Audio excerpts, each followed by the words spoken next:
क्या आप जानते हैं कि 100 में से करीब 15 मर्दों को वैरिकोसील होता है? और सबसे हैरान करने वाली बात यह है कि ऐसी प्रॉब्लम हो जाती है जो अक्सर बिल्कुल साइलेंट होती है।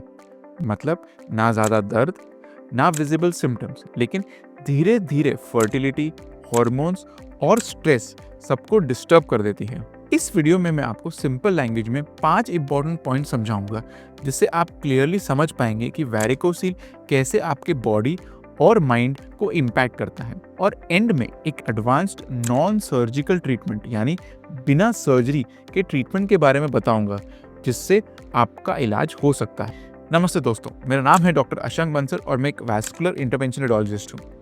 मैं वैरिकोसील और मेल इनफर्टिलिटी को एडवांस्ड नॉन सर्जिकल ट्रीटमेंट करता हूँ। अगर आपके दिमाग में इस टॉपिक को लेके कोई भी कंफ्यूजन है तो कमेंट बॉक्स में मैसेज कीजिए, मैं उसका पर्सनली रिप्लाई दूंगा। तो चलिए बात करते हैं उन 5 इंपॉर्टेंट तरीकों की जिससे वैरिकोसील आपकी माइंड और बॉडी दोनों को इफेक्ट करते हैं। पहला पॉइंट, लोकल डिस्कम्फर्ट और पेन। सबसे पहला और कॉमन सिम्टम होता है टेस्टिकल्स में हेवीनेस और या फिर डल ड्रैगिंग पेन। पेशेंट्स अक्सर कंप्लेंट करते हैं कि दिन भर खड़े रहने पे, वॉकिंग एक्सरसाइज करने के बाद थोड़ा दर्द हो जाता है। कभी कभी पेन शार्प भी हो सकता है, लेकिन ज़्यादातर केसेस में डल और इरिटेटिंग टाइप ऑफ पेन होता है। ये दर्द थोड़ा कंफ्यूजिंग होता है क्योंकि रेस्ट करते समय वो पेन चला जाता है और एक्टिविटी के बाद वो वापस बढ़ जाता है। इस वजह से कई पेशेंट्स इसे इग्नोर कर देते हैं, सोचते हैं कि शायद टेम्पररी पेन रहेगा, कुछ सिग्निफिकेंट नहीं रहेगा। लेकिन अगर आपको बार बार हेवीनेस या ड्रैगिंग फीलिंग आ रही है तो इसे आप लाइटली बिल्कुल मत लीजिए। दूसरा पॉइंट, हार्मोन इम्बैलेंस। अब आगे बढ़ते हैं हार्मोन्स की तरफ। वैरिकोसील टेस्टिस के नॉर्मल टेम्परेचर को डिस्टर्ब करता है। नॉर्मली टेस्टिकल्स का टेम्परेचर बॉडी से थोड़ा कम होता है, जो स्पर्म प्रोडक्शन और हार्मोन बैलेंस में हेल्प करता है। लेकिन वैरिकोसील में अब नॉर्मल वेन्स की वजह से ब्लड वापस कलेक्ट हो जाता है, जिससे टेम्परेचर हाई हो जाता है। रिजल्ट, टेस्टोस्टेरोन धीरे करके कम होने लगता है।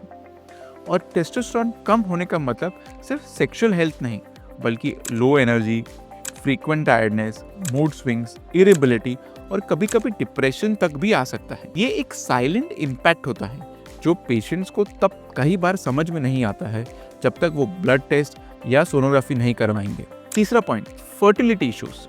ये शायद सबसे ज़्यादा पेशेंट्स को कंसर्न होता है। स्टडीज़ ने दिखाया है कि वैरिकोसील स्पर्म काउंट और क्वालिटी दोनों पर नेगेटिव इफेक्ट डालता है। मतलब स्पर्म की मोटिलिटी, मतलब उसकी स्पीड, उसकी मॉर्फोलॉजी, मतलब उसकी शेप, और क्वालिटी और क्वांटिटी सब कम कर देता है। इसका रिजल्ट सिंपल है, कंसेप्शन में डिफिकल्ट हो जाता है। हर वैरिकोसील पेशेंट्स इनफर्टाइल नहीं होता, लेकिन स्टेटिस्टिकली देखा जाए तो इनफर्टिलिटी के केसेस में वैरिकोसील एक कॉमन अंडरलाइंग फैक्टर है। इसलिए अगर आप फैमिली प्लानिंग कर रहे हैं और कंसीविंग की दिक्कत आ रही है आपको, तो वैरिकोसील का टेस्ट जरूर करवाइए। चौथा पॉइंट, स्ट्रेस और मेंटल हेल्थ। अब आता है वो हिडन इम्पैक्ट जिसको अक्सर लोग इग्नोर करते हैं, स्ट्रेस। जब पेशेंट को लगातार ये टेंशन हो रही है कि कहीं मैं इनफर्टाइल तो नहीं हो गया हूँ, क्या मेरा टेस्टोस्टेरोन लो तो नहीं हो गया, तो नेचुरली वो एंग्शियस और स्ट्रेस रह जाते हैं। जब स्ट्रेस बढ़ता है तो उसका नेगेटिव इफेक्ट हार्मोन्स और लाइफस्टाइल पर और ज़्यादा होता है। ये एक विशियस सर्कल बन जाता है। वैरिकोसील स्ट्रेस देता है, स्ट्रेस हार्मोन्स को और डिस्टर्ब करता है और प्रॉब्लम्स और कॉम्प्लेक्स हो जाती है। बहुत सारे पेशेंट्स बोलते हैं कि उनकी मेंटल हेल्थ और डेली रिलेशनशिप्स तक इफेक्ट हो जाते हैं। पांचवा पॉइंट, लाइफस्टाइल और कॉन्फिडेंस।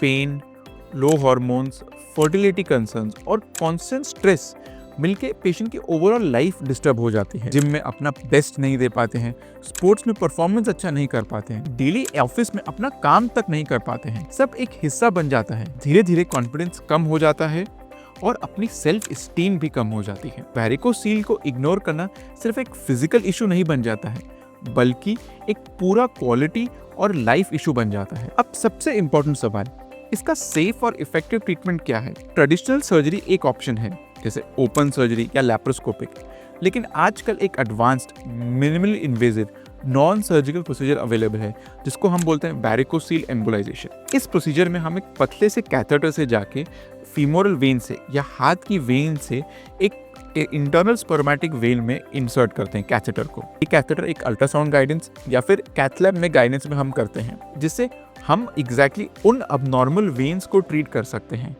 वहाँ पे जाके हम एक स्पेशल मटेरियल जैसे कि कॉइल या मेडिकल ग्लू इंजेक्ट करते हैं, जिससे फॉल्टी वेन्स को परमानेंटली ब्लॉक कर देते हैं। मतलब जो ब्लड उल्टा कलेक्ट हो रहा था वो रुक जाता है और सर्कुलेशन इंप्रूव हो जाता है। सबसे बड़ी बात, इसमें ना कोई बड़ा कट आता है ना स्टिचेस, सिर्फ एक छोटे से पंचर से काम हो जाता है। प्रोसीजर अंडर लोकल एनेस्थीसिया होता है और आपको पूरी बॉडी इमीडिएटली रिकवर हो जाती है। इतनी फास्ट रिकवरी है कि आप उसी दिन शाम को घर जा सकते हैं और अगले दिन से अपनी सब रूटीन एक्टिविटीज कर सकते हैं।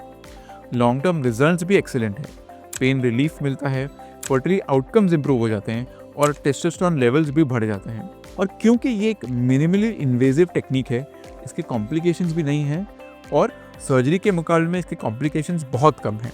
तो अगर आप डिटेल में समझना चाहते हैं वैरिकोसील का मॉडर्न नॉन सर्जिकल ट्रीटमेंट, तो मैंने इस पर एक अलग से वीडियो बनाया है। अब यहाँ पे क्लिक करके आप देख सकते हैं। मिलते हैं दोस्तों अगले वीडियो में। तब तक अपना ख्याल रखिए, स्ट्रेस फ्री रहिए और हेल्थ कॉन्शियस रहिए। धन्यवाद।